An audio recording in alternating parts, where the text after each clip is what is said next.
The school busing controversy took two forms in California today. The start of a massive busing program in Pasadena and the signing of a state anti-busing law to take effect November 21st. Terry Drinkwater reports. Governor Ronald Reagan set the stage today for another court test in California of busing to achieve school integration. He signed a bill to outlaw busing without the consent of the parents of each student. Judicial rulings intended to force compulsory busing on parents and families against their wishes and without their consent have distressed the vast majority of our citizens who strongly oppose racial discrimination, but who understandably view mandatory busing as a ridiculous waste of time and public money, which could seriously undermine all efforts to improve the quality of our public schools. Besides hampering the quality of education our children need and deserve by siphoning off millions of dollars in school funds which could otherwise be used for books, new classrooms, teachers, and maintenance, forced busing would also deprive them of the natural environment of the neighborhood school. The very day the governor signed the anti-busing bill into law, the most extensive busing program ever undertaken in a city outside the South began in Pasadena, California. Here the court had ordered integration.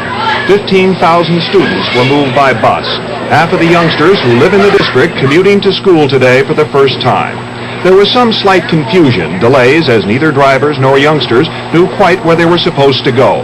Most parents seemed to go along with the plan. A few did not. I don't like it, not with the taxes, and we're within walking distance of 3 schools right here that we have to bus our children. We're strictly against it right now. I am for it. I think it's the answer to Pasadena's problems. The youngsters generally seemed to like the new plan. More of them were in schools dominated by their own age group. Kindergarten through 3rd grade in one school, grades 4 through 6 in another, and so on. There were no racial incidents, no friction between the youngsters. Despite the calm on the campuses, the specter of buses is a major political issue in Pasadena. 3 school board members who worked on the plan now face a recall election. One of the candidates challenging them is Frank Crowhurst.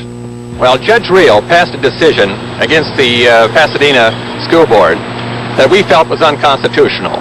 Now, we feel that the school board should have appealed that decision. They didn't do it. So we have started a recall election, and that's what we're having. We live in a free and open society, and this is what Mr. Nixon has said also. And I think because of that, that we should have our right to choose our own neighborhood schools. Well, I think the recall was always an unfortunate thing for the community, not because I'm involved, but because it tears the community apart. Now, what will happen in the election is something that I am unable to predict at this time, but I do think that it will be a fruitless effort no matter how you look at it, because the decision basically was the judge's decision. But you expect to be back after the recall. You expect to win. I expect to be, but at the same time I would like to say that it's a touch-and-go situation. The political issues are far too complicated, of course, for these 5-year-olds leaving McKinley Elementary School this afternoon by bus for home.